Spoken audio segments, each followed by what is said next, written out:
Students, आज हम सभी लोग धर्म सुधार आंदोलन के अंतर्गत पढ़ रहे हैं। तो आप सभी का एक बार फिर से हार्दिक स्वागत और अभिनंदन।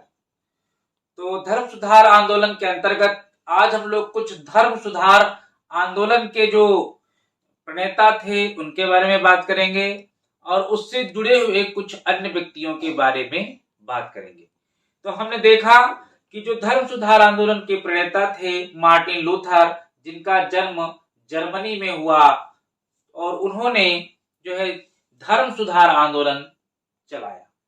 तो एक प्रश्न यहाँ पर यह आता है, क्या उससे पहले भी कुछ लोग ऐसे हुए थे जिन्होंने उस समय की तत्कालीन परिस्थितियों में जिसमें कैथोलिक धर्म चल रहा था, क्या उसके विरुद्ध आवाज उठाई थी? उसमें व्याप्त भ्रष्टाचार, कर्मकांड, आडंबर और इनके विरुद्ध क्या किसी ने आवाज उठाई थी? तो बिल्कुल, मार्टिन लूथर से पहले भी यूरोप में बहुत सारे ऐसे लोग हुए जिन्होंने कैथोलिक धर्म में व्याप्त जो बुराइयां थी, चर्च में व्याप्त जो बुराइयां थी और पोप द्वारा जो वहां पर अन्याय किया जा रहा था, उसके विरुद्ध आवाजें उठाई। तो उनमें कुछ प्रमुख लोगों के नाम मैं आपको आज बताऊंगा और उनके बारे में थोड़ा थोड़ा मैं जानकारी देने का प्रयास करूंगा। देखिए, सबसे पहले एक व्यक्ति हुए जिनका नाम है वाइक्लिफ। वाइक्लिफ के बारे में जाने तो इनका जो जन्म है वो इंग्लैंड में हुआ था। ये इंग्लैंड में इनका जन्म हुआ और इंग्लैंड में ये जो ऑक्सफोर्ड विश्वविद्यालय था वहां पर ये प्राध्यापक थे, अर्थात एक अच्छे और कुशल टीचर थे। वहां पर टीचर के दौरान जब ये टीचिंग करते थे, उसी दौरान इन्होंने कैथोलिक धर्म में जो बुराइयां व्याप्त थी, चर्च में जो बुराइयां व्याप्त थी और पोप लोग जिस तरीके से जनता का शोषण करते थे और इसके विरुद्ध इन्होंने आवाज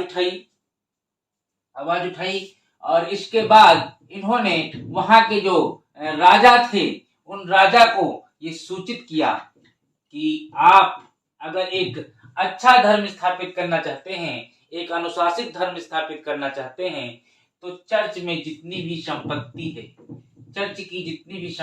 है उसको छीन लें और धर्म को पवित्र बनाने में अपना सहयोग प्रदान करें। इन्होंने कहा कि जो चर्च में जितनी भी संपत्ति है इनको छीन लिया जाए और छीन लें और धर्म को पवित्र बनाने में अपना योगदान दें। लेकिन इन्होंने पहली बार जो है चर्च के विरुद्ध इतनी बड़ी बात कही, इसलिए इनको वहां यूरोप के इतिहासकारों ने इन्हें जो है यूरोप में प्रातःकाल का तारा नाम दिया है। 84 में इनकी मृत्यु हो गई, लेकिन इनके बाद इनकी जो शिक्षाएं थी, जो इनके विचार थे, वो नहीं मरे और एक अगला व्यक्ति आया निकलकर जिसका नाम था जॉन हुस। ये एक नया व्यक्ति था जो कि वाइक्लिफ के विचारों से प्रेरित था, क्योंकि जो वाइक्लिफ थे इन्होंने उस समय बाइबिल का अंग्रेजी में अनुवाद किया था, क्योंकि उस समय जो धर्म ग्रंथ होते थे वो कहीं ना कहीं लैटिन भाषा में लिखे गए थे और जो लैटिन भाषा थी वहां की आम जनमानस से दूर थी, उसकी समझ से बहुत ज्यादा दूर थी। तो ऐसे में जब इन्होंने बाइबिल का अंग्रेजी में अनुवाद किया तो जो पढ़े लिखे लोग थे उन तक ये जो है धर्म ग्रंथ पहुंचा और उन्होंने पहली बार महसूस किया कि ऐसा कुछ नहीं है जैसा पोप लोग कह रहे हैं। इनके विचारों से बहुत ज्यादा प्रेरित हुआ जॉन हुस था, बहुत ज्यादा प्रेरित हुआ और ये बोहेमिया का रहने वाला था और इसने वाइक्लिफ के विचारों को चेकोस्लोवाकिया जा करके इनके विचारों को जनता में फैलाया और ये भी जो प्राग विश्वविद्यालय था वहां पर ये अध्यापक था, यानी प्राध्यापक के पद पर नियुक्त था। इसने चर्च में उत्पन्न जो दोष थे, बुराइयां थी, उनको जनता के सामने लाने का जो है प्रयास किया, जिससे वहां के तत्कालीन पोप ने इसे पकड़कर इसके ऊपर मुकदमा चलाया और इसे जीवित जला दिया गया। अगला व्यक्ति है शेवो नरोला। रोला ये इटली का रहने वाला था और इसने भी वहां पर तत्कालीन जो चर्च था उसमें जो दोस्त थे उनके विरुद्ध आवाज उठाई और वहां के पोप ने इसको भी जीवित जलवा दिया। इसको भी जीवित जला दिया गया। इसने भी वहां के जो पोप, वहां के जो चर्च में जो बुराइयां व्याप्त थी इनके बारे में जो है अपनी आवाजें उठाई। इसके बाद बहुत समय के बाद पता चला कि जो है जॉन वाइक्लिफ जिसकी मृत्यु हो गई थी 84 में, उसकी हड्डियों को निकाल करके पुनः जीवित जला दिया गया, जिससे जनता में भय व्याप्त हो सके और कोई व्यक्ति जो पोप के विरुद्ध, चर्च के विरुद्ध आवाज न उठा सके। लेकिन यह सिलसिला चलता रहा और इसी सिलसिले में एक नया व्यक्ति निकल करके आया जिसका नाम था मार्टिन लूथर किंग, और उसने चर्च में व्याप्त जो बुराइयां थी, आडंबर थे, कर्मकांड थे, पोप जो जिस तरीके से अंधविश्वास फैला रहा था उसके विरुद्ध उसने आवाज उठाई और बहुत हद तक मार्टिन लूथर ने जर्मनी में धर्म सुधार आंदोलन चलाया, जिसमें वो सफल भी हुआ और काफी फेमस भी हुआ। तो आइए अब हम लोग देखेंगे कि जर्मनी में धर्म सुधार आंदोलन कैसे हुआ। तो सबसे पहले हम आपको जर्मनी में ले चलते हैं कि जर्मनी में जो धर्म सुधार आंदोलन है इसके बारे में हम लोग पहले पढ़ेंगे। जर्मनी में धर्म सुधार आंदोलन करने का जो श्रेय है यानी मार्टिन लूथर किंग को जाता है। तो सबसे पहले हम लोग मार्टिन लूथर किंग के बारे में जानेंगे। तो इनके बारे में सबसे पहली लाइन में यही लिखूंगा कि धर्म सुधार आंदोलन के प्रणेता। आप ये जरूर से ये लाइन इनके बारे में बिल्कुल फिट बैठती है। ये जो लाइन आप जरूर लिखें कि धर्म सुधार आंदोलन के जो ये प्रणेता थे इनके बारे में ये एकदम लाइन फिट बैठती है। दूसरी बात हम लोग बात करेंगे कि जो इनका जन्म था, जन्म देख लेते हैं। इनका जन्म 1483 में हुआ था जर्मनी में। इसके बाद इन्होंने क्या किया, इरफर्ड विश्वविद्यालय से शिक्षा ग्रहण की। इस इरफर्ड विश्वविद्यालय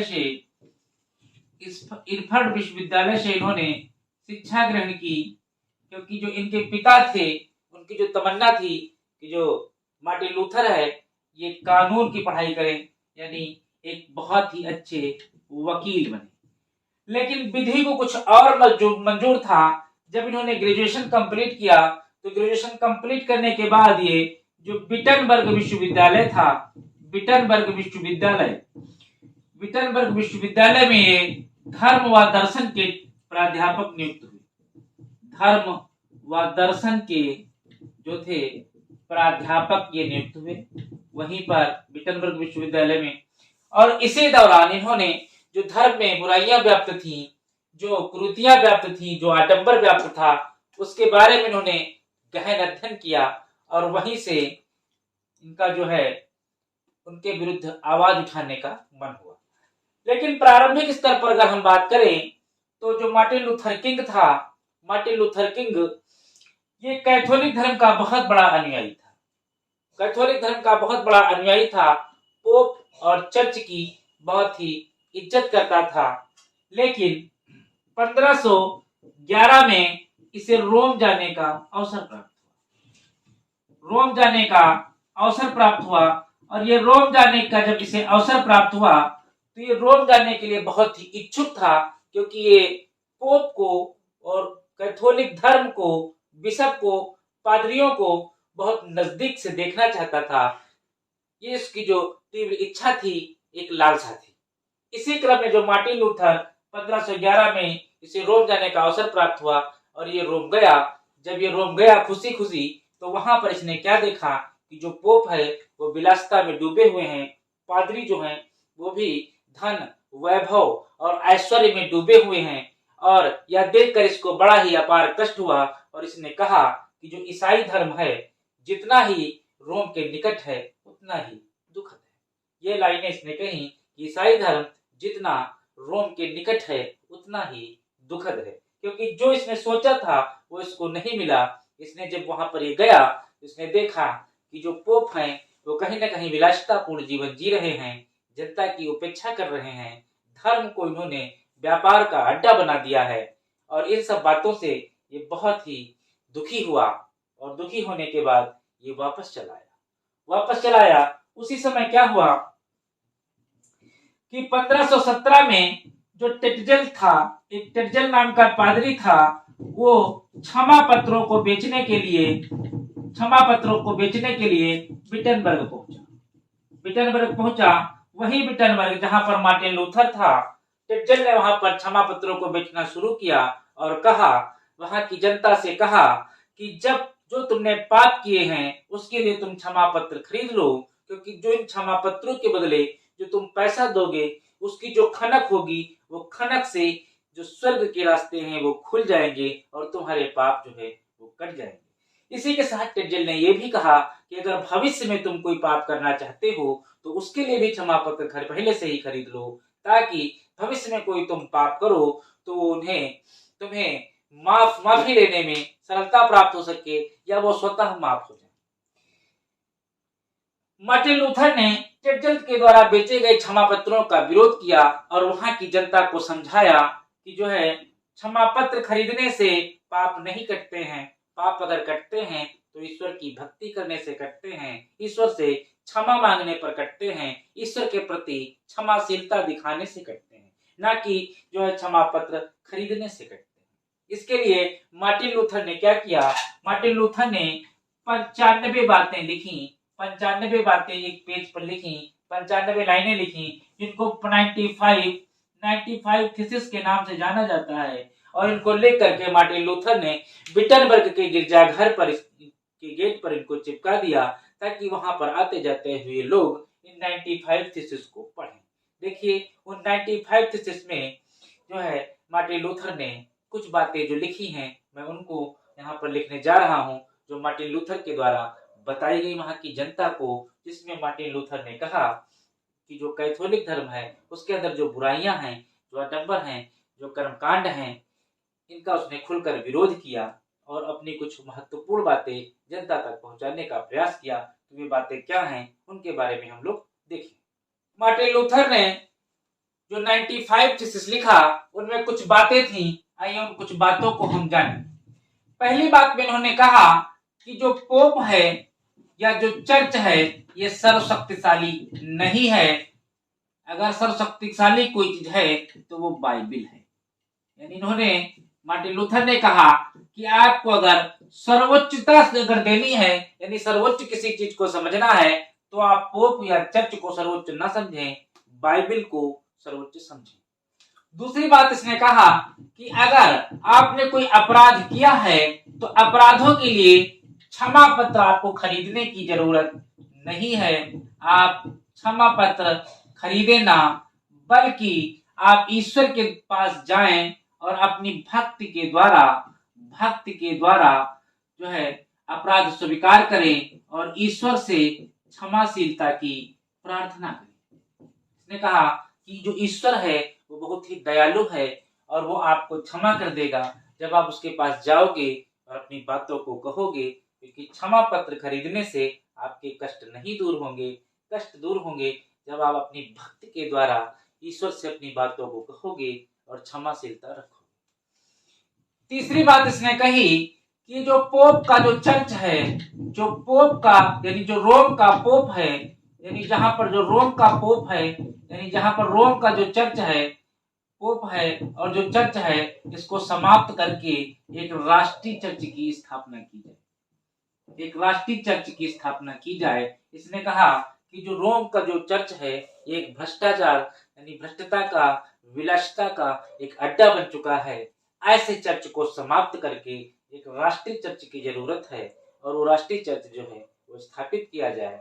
और इसने कहा कि ये जो धर्म ग्रंथ हैं ये पर्सनली किसी पोप, पादरी या बिशप के लिए नहीं है। धर्म ग्रंथ सभी के लिए है। कोई भी व्यक्ति, वो चाहे छोटा हो, चाहे बड़ा हो, चाहे अमीर हो, चाहे गरीब हो, सभी लोग इसका अध्ययन कर सकते हैं। ऐसी बात इसने कही कि धर्म ग्रंथ सभी के लिए हैं, ना कि किसी खास या उच्च वर्ग के लोगों के लिए। अगली बात इसने कहा कि जो है पोप और चर्च सर्वोच्च नहीं है, बाइबल सर्वोच्च है। क्षमा पत्र की जगह क्षमाशीलता मांगो, रोम के चर्च को समाप्त कर राष्ट्रीय चर्च बना दिया जाए। धर्म ग्रंथ जो हैं वो सभी के लिए समान है। और इसके अलावा आगे स्मिथ ने क्या कुछ बातें और कही। मार्टिन लूथर ने कही कि जो 7 संस्कार पोप के द्वारा निर्धारित किए गए हैं उनमें से मार्टिन लूथर ने केवल 3 संस्कारों को मान्यता दी। वे 3 संस्कार थे नामकरण संस्कार, प्रायश्चित संस्कार और परम प्रसाद संस्कार। मार्टिन लूथर ने कहा कि जो 7 संस्कार हैं हम इनको मान्यता नहीं देते हैं, हम केवल 3 संस्कारों को ही मान्यता देते हैं। इसके अलावा मार्टिन लूथर ने कहा कि जो न्याय व्यवस्था है वो सभी के लिए समान होनी चाहिए। जो न्याय व्यवस्था है वो सभी के लिए समान होनी चाहिए। वो चाहे पोप हो, चाहे पादरी हो, चाहे बिशप हो, चाहे सामंत हो, चाहे उच्च वर्ग के लोग हों, चाहे मध्य वर्ग के लोग हों और चाहे निम्न वर्ग के लोग। ये बात उसने कही कि जो न्याय व्यवस्था है वो सभी के लिए जो है समान होनी चाहिए। अगली बात में उसने कहा कि जो है कि पादरी हैं इनको विवाह कर लेना चाहिए। यानी पादरियों को विवाह की उसने अनुमति देने की बात कही।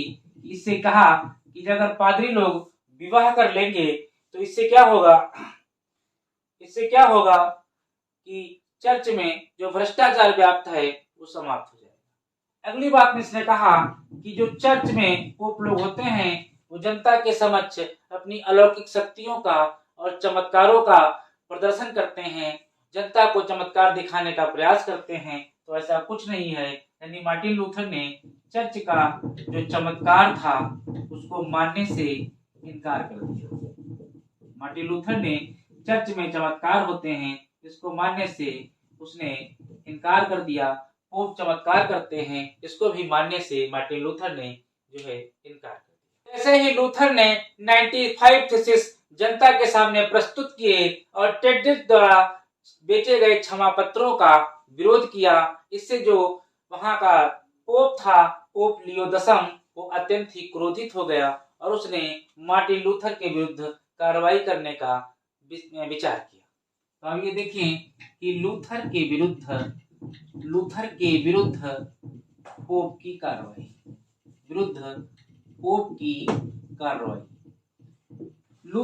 पोप ने लूथर की जो बातें कही जा रही थी इसके विरुद्ध उसने कार्रवाई की और लूथर को जो है गिरफ्तार करने का आदेश दिया और लूथर से कहा कि तुम 2 महीने के अंदर अपने इन बातों को वापस ले लो, अन्यथा तुम्हें गिरफ्तार करवा लिया जाएगा।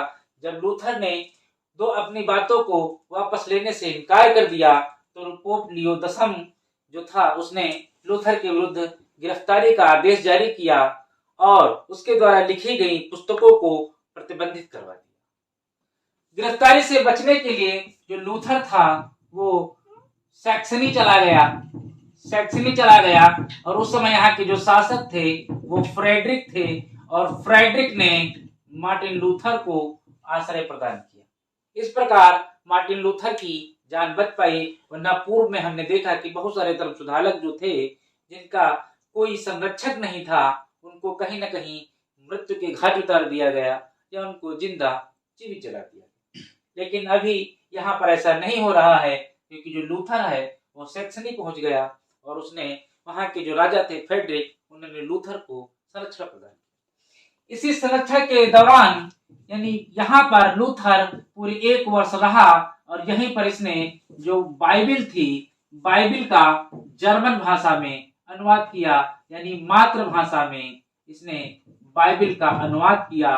और जब इसने जर्मन भाषा में इसका अनुवाद किया तो ये जो बाइबिल थी ये आम जनमानस तक पहुंचने लगी, जिससे आम जनमानस ने जब बाइबिल को पढ़ना शुरू किया, क्योंकि सन 1600 में छापे खाने का आविष्कार हो चुका था गुटेनबर्ग के द्वारा और ये बाइबिल जो थी अब छपने लगी थी बृहद मात्रा में और इसको अब आम जनमानस भी पढ़ने लगा था। और जब उसने बाइबिल को अपनी मातृभाषा में पढ़ा तो उसने देखा कि जो पोप लोग चर्च के माध्यम से जनता को जो बातें बताते हैं, जो कर्मकांड बताते हैं, जो आडंबर बताते हैं, ऐसा इस बाइबिल में कुछ भी नहीं लिखा हुआ है। तो एक वहां का जो बहुसंख्यक जनता थी वो मार्टिन लूथर के साथ में होने लगी। दूसरे, वहां का जो शिक्षित वर्ग था, जो शिक्षक था, डॉक्टर था, वकील थे, जो दर्शन व धर्म से जुड़े हुए लोग थे, विद्वान थे, कवि थे, वे सभी लोग जो सभ्य लोग थे, वे मार्टिन लूथर के धर्म से जुड़ने लगे और धीरे धीरे जो है इसकी ख्याति वहां पर फैलने लगी।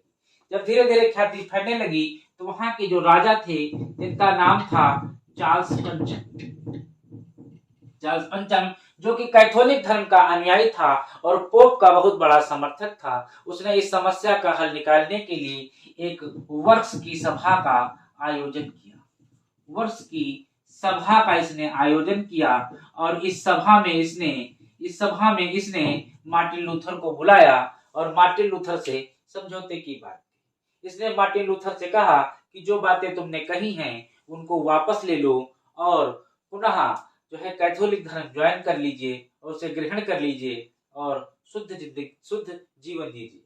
ऐसे में मार्टिन लूथर ने चार्ल्स पंचम से कहा कि मैं ऐसे किसी भी कार्य को नहीं करूंगा जो हमारे आचरण के विरुद्ध हैं, और ऐसा करने से मार्टिन लूथर ने इनकार कर दिया, जिससे चार्ल्स पंचम जो था वो नाराज हो गया और इसके द्वारा लिखी गई पुस्तकों को इसने प्रतिबंधित कर दिया और प्रतिबंधित करने के बाद इसके ऊपर कठोर कार्रवाई की बात की। कहा कि मैं तुम्हारे ऊपर कठोर कार्रवाई कर कर तुम्हें गिरफ्तार करवा दूंगा, ऐसा कहकर। लेकिन ऐसी सभा में मार्टिन लूथर ने कहा कि मैं तुम्हारी हर बात को मान लूंगा, लेकिन अगर कोई व्यक्ति ये हमें बाइबिल लाकर सिद्ध करने का प्रयास करे या हमारे सामने सिद्ध कर दे कि जो पोप कह रहा है वो बातें सही हैं, और जो ऐसा अगर वो बाइबिल के माध्यम से सिद्ध करता है तो मैं अपनी इन बातों को मानने के लिए इनकार कर दूंगा। लेकिन ऐसा किसी भी व्यक्ति ने नहीं कहा।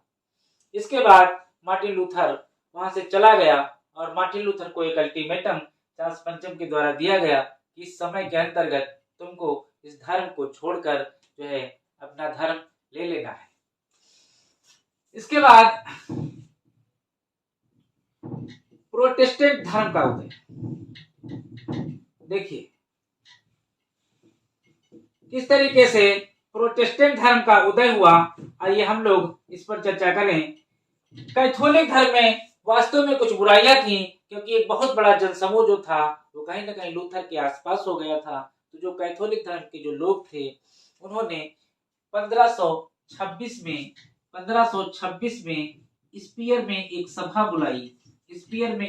बुलाई और इस सभा में उन्होंने निश्चय किया कि जो लूथरवाद है यानी जो प्रोटेस्टेंट धर्म है, आइए उनके साथ में अपनी बातों को चर्चा करके ऐसा इन लोगों ने विचार किया कि मैं उनको बुलाऊंगा और अपनी बातों के द्वारा उनके समर्थकों को हरा करके उन्हें अपने धर्म में सम्मिलित करूंगा। लेकिन 1526 में पहली बार स्पीयर की सभा बुलाई गई, जिसमें कैथोलिक लोग वहां पर कलेक्ट हुए और उन्होंने लूथरवाद के धर्म का विरोध किया और अपनी बातों को बताने का प्रयास किया, और यह वाद विवाद काफी दिनों तक चलता रहा। अंत में इसका कोई डिसीजन नहीं निकला। लेकिन 1529 में जो है स्पीयर की एक सेकंड सभा यानी दूसरी सभा बुलाई गई और फिर से उन्हीं बातों को रखने का प्रयास किया। लेकिन जो प्रोटेस्टेंट धर्म के लोग थे उन्होंने कैथोलिक धर्म की बातों को मानने से इनकार कर दिया और वे उग्र हो गए। ऐसे में चार्ल्स पंचम ने कैथोलिकों का दमन करना प्रारंभ किया। बहुत सारे जो प्रोटेस्टेंट धर्म के लोग थे उनका दमन करना प्रारंभ किया और उनको बहुत सारे लोगों को गिरफ्तार करवा लिया, बहुत सारे लोगों की हत्याएं करवा दी। इससे क्या हुआ कि वहां पर एक विशाल गृह युद्ध प्रारंभ हो गया।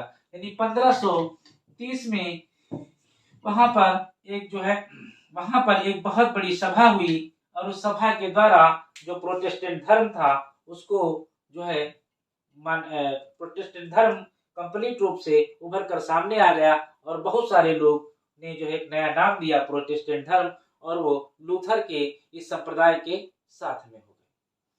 इधर चार्ल्स पंचम कैथोलिक धर्म को बचाने के लिए निरंतर दमनकारी नीति अपना रहा था। ऐसी स्थिति में 1546 में इसने जो दमन चक्र इसने प्रारंभ किया तो उस समय क्या हुआ कि छुटपुट घटनाएं हुई, लेकिन एक समय ऐसा आया कि जो है जर्मनी में गृह युद्ध प्रारंभ हो गया। गृह युद्ध प्रारंभ हो गया। लूथर के जो समर्थक थे वो प्रोटेस्टेंट धर्म छोड़ने के लिए तैयार नहीं थे। जो पोप के समर्थक थे वो कैथोलिक धर्म को किसी भी कीमत पर नीचे नहीं गिराना चाहते थे। ऐसी स्थिति में 1546 में गृह युद्ध प्रारंभ हो गया और ऐसा चार्ल्स पंचम के द्वारा दमनकारी नीति के खिलाफ हुआ। इसी के साथ में यह गृह युद्ध बहुत दिनों तक चलता रहा और 1555 में जब चार्ल्स पंचम की जगह पर राजा फ्रेडरिक गद्दी पर बैठे तो उन्होंने एक लूथरवादियों और कैथोलिकवादियों के बीच में एक आक्सबर्ग की संधि की और इस संधि के द्वारा उन्होंने इस गृह युद्ध को समाप्त करने का प्रयास किया। कि संधि के बारे में हम लोग जानें। आक्सबर्ग की संधि 1555। जब प्रोटेस्टेंट धर्म अपने चरम सीमा पर पहुंच गया तो चार्ल्स पंचम बहुत ही चिंतित हो गया और उसने लूथरवादियों का दमन करना प्रारंभ किया और ऐसी कंडीशन में जो ना जर्मनी में गृह युद्ध प्रारंभ हो गया और इसके बाद में यह गृह युद्ध 1546 से प्रारंभ होकर 1555 तक चलता रहा और इसमें पूरा जर्मनी जो है धू धू करके जलता रहा। अंत में जब चार्ल्स पंचम के बाद वहां पर प्रिंस फर्डिनेंड गद्दी पर बैठा तो उसने लूथरवादियों के साथ एक संधि की जिसको आक्सबर्ग की संधि के नाम से जाना जाता है, प्रिंस फर्डिनेंड के द्वारा। इस संधि में इसने क्या क्या बातें कही गई, इस संधि में जो बातें कही गई हैं उन बातों के बारे में हम लोग चर्चा करेंगे। इसमें कहा गया है कि प्रत्येक व्यक्ति को अपना धर्म चुनने का अधिकार होगा। इस संधि में स्वीकार कर लिया गया कि प्रत्येक व्यक्ति को अपना धर्म चुनने का अधिकार होगा। कोई भी व्यक्ति अगर वो प्रोटेस्टेंट धर्म चुनना चाहता है तो प्रोटेस्टेंट धर्म से जुड़ जाए, अगर वो कैथोलिक धर्म से चुनना चाहता है तो कैथोलिक धर्म से जुड़ जाए। किसी भी व्यक्ति को धर्म परिवर्तन के लिए बाध्य नहीं किया जाएगा, यानी किसी भी व्यक्ति को जबरदस्ती धर्म का परिवर्तन नहीं कराया जाएगा। तीसरी शर्त इसमें यह थी कि वहां पर यानी जर्मनी की जो परिषद होगी, जो विधान परिषद होगी, वहां पर कैथोलिक धर्म के लोग और प्रोटेस्टेंट धर्म के लोगों को के अनुयायियों को जो है बराबर का प्रतिनिधित्व दिया जाएगा। यानी उस परिषद में जितने कैथोलिक धर्म के अनुयायी होंगे और उतने ही प्रोटेस्टेंट धर्म के अनुयायी होंगे, यानी इनकी जो संख्या थी वो परिषद में समान रूप से लागू कर दी गई। अगला काम कहा गया कि जो संपत्ति प्रोटेस्टेंट धर्म के द्वारा छीन ली गई थी, जो संपत्ति प्रोटेस्टेंट धर्म के लोगों ने छीन ली थी किससे, कैथोलिक धर्म के लोगों से, वह संपत्ति अब प्रोटेस्टेंट धर्म की होगी, संपत्ति उन्हीं की होगी। ये बात इसमें स्वीकार ली गई कि गृह युद्ध के दौरान जो प्रोटेस्टेंट धर्म के लोगों ने कैथोलिक धर्म के लोगों से जो उनकी चर्च की संपत्ति छीन ली थी, वो संपत्ति अब प्रोटेस्टेंट धर्म के लोगों की मानी जाएगी। और पांचवी बात इसमें ये हुई कि लूथरवाद के अतिरिक्त जर्मनी में कोई तीसरा धर्म नहीं अपनाया जाएगा। इस संधि में ये बात कहेगी क्योंकि जो पहला धर्म था वो कैथोलिक धर्म था और जो दूसरा धर्म था वो प्रोटेस्टेंट यानी लूथरवाद। तो लूथरवाद के अतिरिक्त दूसरा धर्म नहीं अपनाया जाएगा, ऐसा इस संधि में कहा गया। तो इस प्रकार आक्सबर्ग की संधि के साथ ही प्रोटेस्ट धर्म के लोगों को और कैथोलिक धर्म के लोगों को समान स्तर पर लाकर जर्मनी में झगड़े को समाप्त किया गया। इस प्रकार मार्टिन लूथर द्वारा जर्मनी में मैं कह सकता हूं कि धर्म सुधार आंदोलन तीव्र गति से चला और वो सफल हुआ। यह देखते हुए विश्व के अन्य देशों में जैसे कि इंग्लैंड है, स्विट्जरलैंड है, इटली है, अन्य देशों में भी धर्म सुधार आंदोलन चला और कहीं न कहीं वहां पर भी धर्म सुधार आंदोलन जो है फेमस हुआ और वहां पर भी सफल हुआ। और एक नया जो है सुधारवादी धर्म जो है पूरे धर्म निकल के आया, जिसको लगभग बाद में चलकर पूरे यूरोप के लोगों ने मान्यता प्रदान की। तो इस प्रकार एक बहुत बड़ा आंदोलन हुआ पूरे यूरोप में, जो धर्म में व्याप्त आडंबर कुरीतियां के विरुद्ध एक आंदोलन था, जिसे धर्म सुधार आंदोलन के नाम से जाना गया। तो ये मार्टिन लूथर के प्रयास जर्मनी में धर्म सुधार आंदोलन के प्रति बहुत ही सराहनीय थे। Thank you very much. Video को लाइक और शेयर अवश्य करते रहिए और वीडियो को कई बार पढ़िए, जिससे आपकी समझ में ये जरूर आ जाएगा। और कहीं पर कोई दिक्कत है तो आप जरूर कमेंट बॉक्स में अपनी राय रखें, आपकी राय जरूर से जरूर हल की जाएगी। Thank you.